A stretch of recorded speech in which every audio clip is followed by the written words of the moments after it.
Hello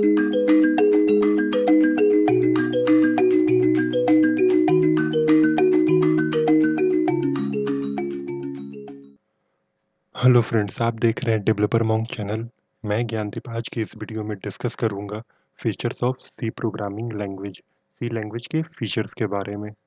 तो पहला features क्या है हमारा? सिंपल। सी प्रोग्रामिंग लैंग्वेज हमारा सिंपल है इसलिए क्योंकि ये स्ट्रक्चर अप्रोच प्रोवाइड करता है। स्ट्रक्चर अप्रोच कहने का मतलब ये हमारे बड़े से बड़े प्रॉब्लम को छोटे छोटे पार्ट में डिवाइड करता है और उसे सॉल्व करता है। और इसके पास बहुत ही ज़्यादा रिच लाइब्रेरी यानी लाइब्रेरी फंक्शन बहुत ज़्यादा है। डेटा टाइप है हमारे पास सी में, जिससे हम काफ़ी ज़्यादा इंटीजर न्यूमेरिकल और कैरेक्टर ऑपरेशन कर सकते हैं। इसलिए ये सिंपल है, हमारा सी प्रोग्रामिंग लैंग्वेज हमारा सिंपल है। अगर दूसरे फीचर्स की बात करें तो पोर्टेबल। पोर्टेबल कहने का मतलब कि ये मशीन इंडिपेंडेंट है, यानी मशीन पे डिपेंडेंट नहीं है। ऐसा नहीं है कि सी प्रोग्रामिंग लैंग्वेज के साथ कि इसे एक मशीन पे बनाया जाए तो उसी मशीन पे चले। सी प्रोग्रामिंग लैंग्वेज में ये हमें प्रोवाइड किया गया कि आप किसी भी मशीन पे बनाओ, वो किसी भी मशीन पे चलेगा। यानी एक मशीन पर आप किसी एक प्रोग्राम को या सॉफ्टवेयर को डेवलप कर रहे हो तो वो कहना बाकी किसी और सिस्टम पे भी या मशीन पे वो चल जाएगा, रन कर जाएगा। तो इसलिए इसे पोर्टेबल कहा गया। अगर फिर अगले अगर हम पर्पस की ओर बढ़े तो general purpose programming language.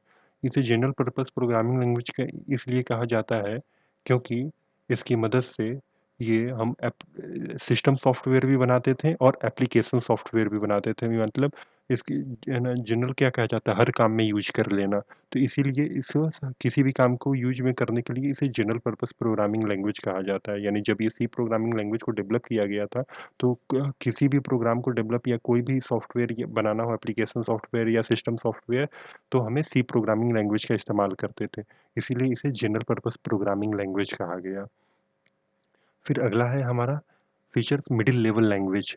Middle level language कहने का मतलब यहाँ पर ये हो रहा है कि सी प्रोग्रामिंग लैंग्वेज जो है हमारा, उसमें हमें ये फैसिलिटी प्रोवाइड की गई। इसकी मदद से, सी प्रोग्रामिंग लैंग्वेज की मदद से हम हार्डवेयर प्रोग्रामिंग भी कर सकते थे और इसकी मदद से हम सॉफ्टवेयर बना भी सकते, सिस्टम सॉफ्टवेयर भी बना सकते थे और एप्लीकेशन सॉफ्टवेयर भी बना सकते थे। यानी हार्डवेयर के लिए हम तो हम अलग प्रोग्रामिंग कर ही रहे हैं, लेकिन ये सिस्टम के लिए भी अपना अलग एप्लीकेशन बना रहे हैं। इसलिए इसे मिडिल लेवल लैंग्वेज कहा गया। ठीक है। अगर अगले फीचर्स की ओर बढ़े तो structure programming language. Structured programming language यहाँ पर कहने का ये मतलब हो रहा है कि ये हमें एक ऐसा फैसिलिटी प्रोवाइड करता है कि बड़े से बड़े प्रॉब्लम को छोटे छोटे पार्ट में ब्रेक कर लेना है और उसके बाद उसके हिसाब से उसका फंक्शन और उसके हम उसका सॉल्यूशन लिखेंगे। ठीक है। तो उसे स्ट्रक्चर्ड प्रोग्रामिंग अप्रोच कहा गया। इसमें स्ट्रक्चर प्रोग्रामिंग अप्रोच में हमें फंक्शन प्रोवाइड की गई जिसकी मदद से अगर कोई टास्क अगर हमारा एक से अधिक बार रिपीट हो रहा है तो उसके कोड को लिखने के बजाय एक बार कोड उसे लिखें और बार बार यूज करें। तो ये हो गया हमारा स्ट्रक्चर्ड प्रोग्रामिंग लैंग्वेज। फिर अगला है रिच लाइब्रेरी। रिच लाइब्रेरी यहाँ पर इसलिए कहा जा रहा है क्योंकि सी प्रोग्रामिंग लैंग्वेज में हमें काफ़ी ज़्यादा फंक्शन प्रोवाइड किया गया, यानी इनबिल्ट फंक्शन। हमें अगर कोई भी ऑपरेशन करना रहे तो उसके लिए हमारे पास पहले से फंक्शन अवेलेबल है। अगर किसी दो कैरेक्टर या दो नंबर को कंपेयर करना रहे तो उसके लिए हमारे पास फंक्शन है। तो हर चीज़ के लिए हमारे पास है ना फंक्शन है। अगर ग्रेटेस्ट फाइंड करना हो, स्मॉलेस्ट फाइंड करना हो, तो हर एक ऑपरेशन के लिए हमारे पास काफ़ी ज़्यादा फंक्शन है। इनपुट के लिए अलग फंक्शन, आउटपुट के लिए अलग फंक्शन। इसीलिए काफ़ी ज़्यादा रिच लाइब्रेरी है। इनपुट में भी है ना कई तरह के इनपुट के फंक्शन है, आउटपुट में भी कई तरह के आउटपुट के फंक्शन है। इसीलिए इसे रिच लाइब्रेरी कहा जा रहा है। Memory management. मेमोरी मैनेजमेंट कहने का मतलब ये हमारी डायनेमिक मेमोरी मैनेजमेंट प्रोवाइड करता है। डायनेमिक मेमोरी मैनेजमेंट कहने का मतलब कि देख, यहाँ पर एक्चुअली क्या होता है कि हम कोई काम किए तो वो सारा काम हमारे कंप्यूटर के मेमोरी में हो रहा है।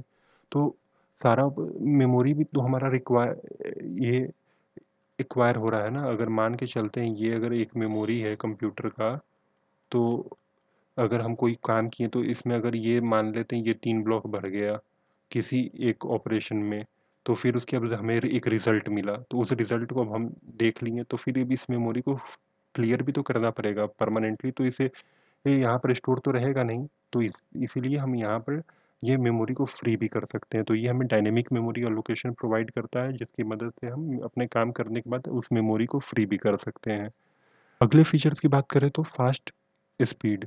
फास्ट स्पीड कहने का मतलब कि हमें ये फास्ट स्पीड इसलिए कह रहे हैं क्योंकि ये कंपाइलर बेस्ड प्रोग्राम, सी हमारा कंपाइलर बेस्ड लैंग्वेज है, यानी ये सी का हम जितना भी कोड लिखते हैं वो कंपाइलर की मदद से ये कंपाइल होता है और वो एग्जीक्यूटेबल फाइल में बनता है। यानी अगर आप कंपाइलर के बारे में नहीं जानते हो तो मैंने कंपाइलर पे वीडियो बना के रखा हुआ है, आप वो उसे देख सकते हो। आई बटन में मैं उसे दे दूंगा या डिस्क्रिप्शन में मैं उसका लिंक दे दूंगा, आप वहाँ से देख लेना कंपाइलर क्या होता है। तो इसका इस फास्ट स्पीड होने का कारण है ये कंपाइलर। अगर अगले फीचर्स की ओर बढ़े तो अगला फीचर्स है हमारा स्मॉल वोकेबलरी। स्मॉल वोकेबलरी का यहाँ पर ये मीनिंग निकल रहा है कि इसके जो शब्दकोश है काफ़ी छोटे हैं। यानी कि हमारे पास कुछ लिमिटेड ही है ना 32 कीवर्ड प्रोवाइड किए गए हैं, यानी 32 वर्ड है, जिसकी मदद से हम पूरे सी प्रोग्रामिंग लैंग्वेज को यूज कर सकते हैं। यानी सिर्फ 32 वर्ड ही हमें याद रखना है, उसकी मदद से हम सी की मदद उस और सी में हम बहुत सारे प्रोग्राम बना सकते हैं और एक ऑपरेटिंग सिस्टम से लेके एक एप्लीकेशन प्रोग्राम तक हम बना सकते हैं सिर्फ 32 कीवर्ड की मदद से। तो इसीलिए स्मॉल वोकेबलरी है। अगर अगले फीचर्स की ओर बढ़े तो अगला कहता है हमारा पॉइंटर। पॉइंटर क्या है? पॉइंटर हमें एक ऐसा फीचर प्रोवाइड करता है जिसकी मदद से हम मेमोरी से डायरेक्ट है ना इंटरेक्ट कर सकते हैं। यानी हमारा डायरेक्ट है ना इंटरेक्शन मेमोरी से होता है। तो हमें ये पॉइंटर की फैसिलिटी प्रोवाइड की गई इसमें कि मेमोरी हमें देखना है कब फ्री करना है या कब मुझे उस मेमोरी को खाली करना है या एक्वायर करना है, तो ये पॉइंटर की मदद से हम कर सकते हैं काम। फिर अगला है हमारा रिकर्सन। रिकर्सन की मदद से हम किसी एक फंक्शन को फंक्शन के अंदर ही कॉल कर सकते हैं। अगर हम एक फंक्शन बना रहे हैं, अगर उस फंक्शन मान के चलते हैं 4 लाइन मैंने लिखा काम, अब उस 4 लाइन काम लिखने के मतलब ये 4 लाइन का मेरा टास्क है और चाह रहे हैं कि ये 4 लाइन का टास्क है ना 5वां लाइन जो मैं लिख रहा हूँ 5वां लाइन के बाद फिर वो 4 लाइन ही रिपीट हो जाए। फिर उसके बाद उसके दूसरी लाइन के अंदर रिकर्सन, यानी है ना एक फंक्शन के अंदर फंक्शन बनाना, यानी नेस्टेड फंक्शन, तो उसे हम रिकर्सन कहते हैं। ये हम आने वाली वीडियो में सारे पॉइंट को हम लोग डीपली डिस्कस करेंगे, सारे को मैं एक्सप्लेन भी करूँगा। तो और अगला फीचर्स की ओर देखें तो एक्सटेंसिबल। एक्सटेंसिबल कहने का मतलब कि ये हमारा एक ऐसा फीचर है जो कि हमें सी प्रोग्रामिंग लैंग्वेज को एक्सटेंशन प्रोवाइड करता है। यानी जो हमारा प्रोग्राम बनता है तो उसका एक एक्सटेंशन होता है। अगर हम कोई भी फाइल सेव करते हैं जैसे अपने कंप्यूटर में, जैसे आपने नोटपैड में कोई फाइल लिखा तो उसे जब आप सेव करोगे नोटपैड में तो डॉट टेक्स्ट यानी टेक्स्ट फाइल हुआ। वैसे ही अगर हम सी प्रोग्रामिंग लैंग्वेज को अगर है ना सेव करते हैं तो सी डॉट सी में ये सेव होता है, इसका एक्सटेंशन डॉट सी हो गया। और ये जो अपना ऑब्जेक्ट कोड बनाता है डॉट ओबीजे से बनाता है और इसका जो एग्जीक्यूटेबल फाइल होता है वो डॉट ई से बनता है एग्जीक्यूटेबल फाइल। तो इसीलिए ये एक्सटेंसिबल है। तो एक्सटेंसिबल होने के कारण ही ये है ना मशीन इंडिपेंडेंट है, पोर्टेबल है। ठीक है, तो इस वीडियो में बस इतना ही। आप इस वीडियो को लाइक कर देना, सब्सक्राइब कर देना चैनल को, और आप मुझे ट्विटर और इंस्टाग्राम पे भी फॉलो कर सकते हो, यहाँ पर भी मैं अपने वीडियो की अपडेट देता रहता हूँ। और आप ये अपने इस वीडियो को अपने फ्रेंड्स और क्लासमेट के साथ शेयर कर सकते हो। Thank you.